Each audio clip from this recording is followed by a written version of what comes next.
Ain't no telling what I'm finna beyond. Hey, hey, I'm beyond all that fuck shit. Hey. Hey lil' mama, would you like to be my sunshine? Nigga, touch my game, we gon' turn this shit to Columbine. Ice on my neck cost me 10 times 3. $30,000 for a nigga to get free. I just hit Rodeo and I spent like 10 G's. I just did a show and spent the check on my mama. When I go and vacay, I might run out. Hello everyone. Yes, you are seeing this correctly. I thought I'd do a special Thanksgiving Commish is speaking video. Despite my team finding it funny to poop straight into my eyeballs, I have a lot to be thankful for this year. My top 5 things to be thankful for are Jim Harbaugh, ice cream, obviously, the undo command, because moving your mouse to the top left of your screen is the epitome of first world problems, cruise control, absolute game changer, and my wife, family, and friends. My top 5 things I'm not thankful for: Urban Meyer, spiders, when you order a Coke and the waitress assumes any cola is okay and brings you Pepsi, ISIS, and the Great Depression. Now let's get to some football. We're down to the last 3 weeks of the season, which means we're back to divisional play where anything can happen. I haven't done a video in a while, so we'll start with just overall observations that I've seen. First off, it appears that there are clear buyers and sellers in this league. Currently, the entire first round is owned by myself with 3 picks, Jessica with 2 picks, Micah with 2 picks, Nate with 2 picks, and Ryan and Cam with 1 pick each. And my house is haunted. The Honolulu Blue Division finally got their heads out of their arses and are now the highest scorers, with the potential for all 4 members of the division to make the playoffs. That brings us to the once almighty Silver Division, my division, which has fallen off a cliff, and although the league leader Tyler is in the division, the other 3 teams might all miss the playoffs. That leaves us the Black Division, who, although still score 10 points per game fewer than the Silver Division, somehow find a way to win. So let's see what it would take each person to make the playoffs. I've categorized everyone's playoff chances into 3 categories. Look at you go. Or, you're not absolute garbage. And finally, the only way you'd make the playoffs is if you played the Cleveland Browns the next 3 weeks. So let's take a look. Tyler, the current league leader, despite not having his first or third round, Tyler officially clinched playoffs and would have clinched the division had Tony lost this past week. On top of that, no one from the Black Division can catch him, so if Tyler wins one more game, he's guaranteed a top 2 seed in the playoffs. So Tyler's playoff chances, look at you go. Tony, I honestly don't know what's happened to Tony's team.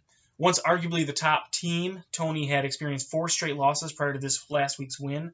To clinch a playoff berth, Tony would need to win 2 out of his remaining 3 games. So Tony's playoff chances, you're not absolute garbage.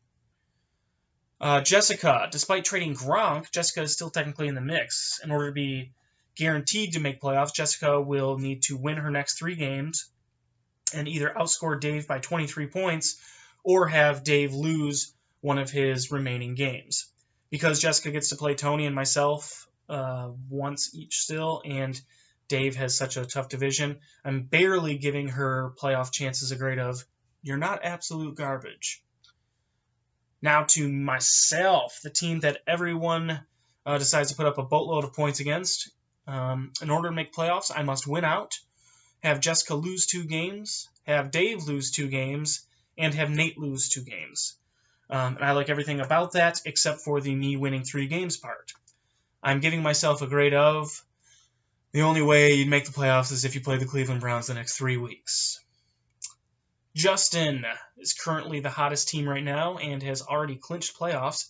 He and Kirk and Cam will be fighting for the top seed in that division, which is almost guaranteed to be a top 2 seed, unless either Ryan, Rick, or Nate wins out and outscores Justin and Kirk and Cam by at least 70 points over the next 3 weeks.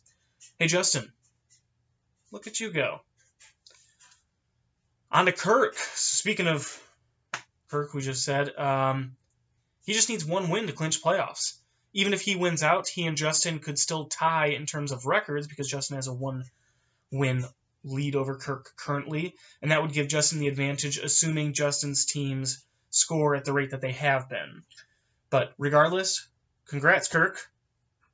Look at you go. Cam also has a hot team right now that the Green Bay Packers offense has kind of got their heads out of their ass. Their defense is another story. That could be great for Cam's offense, though, if they're trailing. But for Cam to clinch a spot in the playoffs, he just needs one more win. His story is almost identical to Kirk's when it comes to Justin, Kirk, and Cam. It's looking like one of them will get the 1 or 2 seed, while the other 2 will get the 4 and 5 seeds. Cam! Look at you go. Dave is another player that is not in control of his own destiny. Dave must win out and must have either Ryan, Rick, or Nate lose 2 of their last 3 games.